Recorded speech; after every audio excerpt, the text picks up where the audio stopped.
Egg dum biryani simple గా టేస్టీగా మంచి గ్రేవీ తోటి క్విక్ గా ఎలా ప్రిపేర్ చేయాలో చూపించేస్తానండి.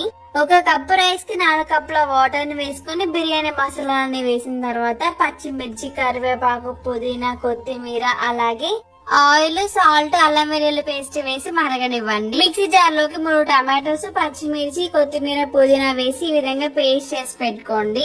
బిర్యానీ హండీలోకి ఫ్రైడ్ ఆనియన్స్ వేయించిన ఆయిల్ వేసేసి ఎగ్స్ వేసి కారం, ఉప్పు, పసుపు వేసి మరికొద్దిసేపు వేయించి పక్కకు తీసేయండి. ఇంకా అదే పాన్ లోకి 1 టేబుల్ స్పూన్ వరకు అల్లం వెల్లుల్లిపాయ పేస్ట్ వేసి పచ్చివాసన లేకుండా వేయించిన తర్వాత మనం ముందుగా చేసి పెట్టుకున్న గ్రేవీని కూడా యాడ్ చేసుకొని కారం, ఉప్పు, ధనియాల పొడి, కొద్దిగా గరం మసాలాను కూడా వేసి పుదీనా, కొత్తిమీర, కరివేపాకును కూడా వేసి నిమిషాల పాటు ఫ్రై అవ్వనిచ్చి 1 కప్ వరకు పెరుగు వేసుకొని 1/2 కప్పు వాటర్ ని వేసేసి ఆయిల్ పైకి వచ్చేంత వరకు ఉడికించుకొని అందులోకి ఎగ్స్ ని వేసి పక్కకు పెట్టేయండి.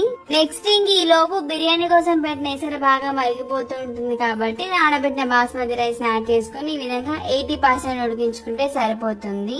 ఉడుకు పట్టకుండా 1 టేబుల్ స్పూన్ వాటర్ ని వేసుకొని ఈ విధంగా రైస్ వేసుకొని పైన కొత్తిమీర, పుదీనా, ఫ్రైడ్ ఆనియన్స్, పసుపు వేసి గోరువెచ్చగా కాచిన నెయ్యి కూడా వేసుకొని 10 నిమిషాలు లో టు మీడియం ఫ్లేమ్ లో 10 నిమిషాలు పాన్ పైన ఉడికించుకుంటే టేస్టీ బిర్యానీ రెడీ.